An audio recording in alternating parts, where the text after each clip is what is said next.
ഇന്നലെ നമ്മുടെ മുഖ്യമന്ത്രി പത്രസമ്മേളനത്തിൽ പറഞ്ഞ മറുപടി ഞാൻ വളരെ രീതിയിൽ സ്വാഗതം ചെയ്തിരുന്നു. പക്ഷേ കാര്യങ്ങളെക്കുറിച്ചൊന്ന് അന്വേഷിക്കണമല്ലോ. അങ്ങനെ ഞാനിന്ന് KSFE-യുടെ മാനേജിംഗ് ഡയറക്ടറെ വിളിച്ചിരുന്നു. ഇനി നമ്മൾ എന്ത് ചെയ്യുമല്ലയ്യ, നീ ഒന്നും ചെയ്യണ്ട. KSFE-യുടെ മാനേജിംഗ് ഡയറക്ടറെ PA ആണ് ഫോൺ എടുത്തത്. അദ്ദേഹത്തോട് സംസാരിച്ചതിന്റെ വോയിസ് റെക്കോർഡ് നിങ്ങളൊന്ന് കേൾക്കുക. ഒരു തരത്തിലും എന്നെ ജീവിക്കാൻ സമ്മതിക്കില്ലെന്ന് ഉറപ്പിച്ച് തീരുമാനിച്ചിറങ്ങിയിരിക്കുകയാണല്ലേ? കേട്ടതിന് ശേഷം എനിക്കിങ്ങനെ മുഖ്യമന്ത്രിയുടെ തോളത്ത് പിടിച്ചിട്ട് നമ്മളെ ലാലു അലക്സ് ഇവിടം സ്വർഗമാണ് സിനിമയിൽ പറഞ്ഞൊരു ഡയലോഗ് പറയാനാണ് ആഗ്രഹിക്കുന്നത്. മുഖ്യമന്ത്രി നിങ്ങൾ കുടുങ്ങുന്ന പണിയാണ് ഇന്നലത്തെ പത്രസമ്മേളനത്തിൽ നിങ്ങൾ തന്നെ കാണിച്ചു വെച്ചിട്ടുണ്ട് എന്നുള്ളത്. ഇങ്ങനൊന്നും ചെയ്യില്ല, അഞ്ചാറബത്തൊക്കെ എല്ലാവർക്കും പറ്റേ. അപ്പൊ എനിക്ക് ഈ വിദ്യാശ്രീ പദ്ധതി വഴി ഗവൺമെന്റ് സൗജന്യമായിട്ടാണോ കുട്ടികൾക്ക് ലാപ്ടോപ്പ് കൊടുത്തത് എന്നൊന്ന് അറിയാൻ വേണ്ടിയിട്ടായിരുന്നു. ആ പറഞ്ഞവനെ ഇങ്ങോട്ട് വിളിച്ചോണ്ടാ, അടിച്ചവന്റെ കർണക്കുട്ടി ഞാൻ പൊട്ടിക്കും. വിദ്യാശ്രീ പദ്ധതി വഴി ചിട്ടിയല്ലേ കൊടുത്തത് ആക്ച്വലി? അതായത് തോക്കിന്റെ കേസിലെ സീനാകും.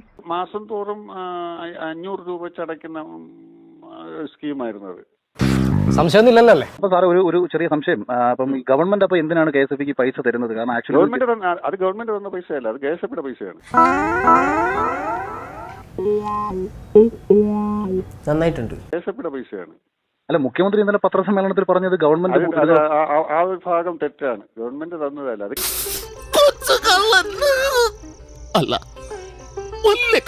ഈ തുക കോവിഡ് കാലത്ത് സാമ്പത്തികമായി പിന്നോക്കം നിൽക്കുന്ന വിദ്യാർത്ഥികൾക്ക് പഠനാവശ്യത്തിനായി ലാപ്ടോപ്പ് വാങ്ങാൻ KSFE-ക്ക് നൽകിയ തുകയാണ്. നമ്മുടെ മുഖ്യമന്ത്രി പറഞ്ഞത് കോവിഡ് കാലത്ത് സാമ്പത്തികമായിട്ട് പിന്നോക്കം നിൽക്കുന്ന കുട്ടികൾക്ക് ലാപ്ടോപ്പ് വാങ്ങാൻ വേണ്ടിയിട്ടാണ് KSFE-ക്ക് ഇത് സഹായിച്ചത് എന്നുള്ളത്. ഒരുപാട് തള്ളു ഞാൻ കണ്ടിട്ടുണ്ട്, ഇതുപോലൊരു തള്ളു ഞാൻ കണ്ടിട്ടില്ല, കേട്ടിട്ടില്ലേ. KSFE ഇത് ലോൺ കൊടുക്കുകയല്ലേ ചെയ്തത്? സൗജന്യമായിട്ട് കൊടുക്കുകയാണോ മുഖ്യമന്ത്രി ചെയ്തത്? എന്റെ ഒരൊറ്റ തള്ളലുണ്ട് ഇത് ജോയിന്റ് ആയിപ്പോയി. നന്നായിട്ട് തള്ളലാ ഞാൻ. ഈ 47,000 കുട്ടികളെ ഗവൺമെന്റ് സഹായിച്ചു എന്ന് പറയുന്നത് എന്ത് ലോജിക്കിന്റെ അടിസ്ഥാനത്തിലാണെന്നുള്ളത് മുഖ്യമന്ത്രിയുടെ കണക്കിന്റെയും കൂടെ അടിസ്ഥാനത്തിൽ ബാക്കി ഞാൻ പറയാം. അയ്യോ, ഞാൻ അങ്ങോട്ട് പോകാൻ കഴിയില്ല. പ്രിയപ്പെട്ടവരെ, ഇത് സൗജന്യമായിട്ട് കൊടുത്തതല്ല. ഈ തുക KSFE-യിലേക്ക് തിരിച്ചടവാണ്. അതെ, കള്ളൻ അത് മതി, എത്തിക്സ് ഉള്ള കള്ളൻ അതിവിടെ വേണ്ട. ഗവൺമെന്റ് കൊടുത്തു എന്ന് പറയുന്ന 81.43 കോടി രൂപ എവിടെ പോയി പിണറായി വിജയ? ഇത് എന്റെ ഏരിയ ആണ്, എനിക്കിവിടെ വേറെയും കളികളുണ്ട്.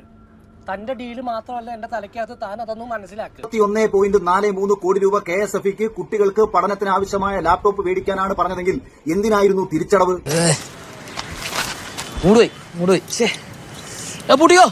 ചുരുക്കം പറഞ്ഞാൽ എന്റെ ദാസ മുഖ്യമന്ത്രി, നിങ്ങൾ മുന്നിലിരിക്കുന്ന പത്രക്കാരെ മൊത്തം വിഡ്ഢികളാക്കി, പത്രസമ്മേളനം കേട്ടോണ്ടിരുന്നവരെ വിഡ്ഢികളാക്കി. മനുഷ്യനെ താഴ്ത്തിക്കിട്ടുന്ന സ്വഭാവം പണ്ടേ നിന്റെ രക്തത്തിലുള്ളതാണ്. ഇത് കേട്ടോണ്ടിരിക്കുന്ന സൈബർ കമ്മികളോട് എനിക്ക് പറയാനുള്ളത്, വായി തോന്നുന്ന വിവരക്കേടും നീ കമന്റ് ഇടാതെ. പറ്റിക്കപ്പെട്ടത് നിന്റെയൊക്കെ പാർട്ടിക്കാരായിരിക്കും ഏറ്റവും കൂടുതൽ. അങ്ങനെ സംഭവിച്ചു കാണൂ. 81.43 കോടി രൂപ പാവങ്ങൾക്ക് ലാപ്ടോപ്പ് മേടിക്കാൻ സഹായിച്ചതാണെന്നുണ്ടെങ്കിൽ എന്തിനായിരുന്നു തിരിച്ചടവ്? അതൊക്കെ ഗോപാലകൃഷ്ണൻ ഒരു നമ്പറല്ലേ? ഇത് എന്റെ ഒരു നമ്പറാ. പിന്നെ 17,000 രൂപ നിങ്ങൾ ലോൺ കൊടുത്തിട്ട് അതിന്റെ പലിശ വേണ്ടെന്ന് വെക്കുന്ന പരിപാടിയാണെന്നുണ്ടെങ്കിൽ എന്തിനാടാ നിങ്ങളുടെയൊക്കെ ലോണ്?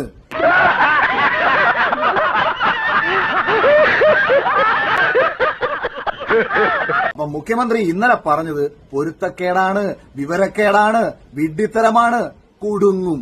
അങ്ങനെ വന്നപ്പോൾ ഈ ചെറുപ്പക്കാരന്റെ നേരെ ഒരു പ്രത്യേക രീതിയിലുള്ള ആക്ഷൻ ഞാൻ എടുത്തു.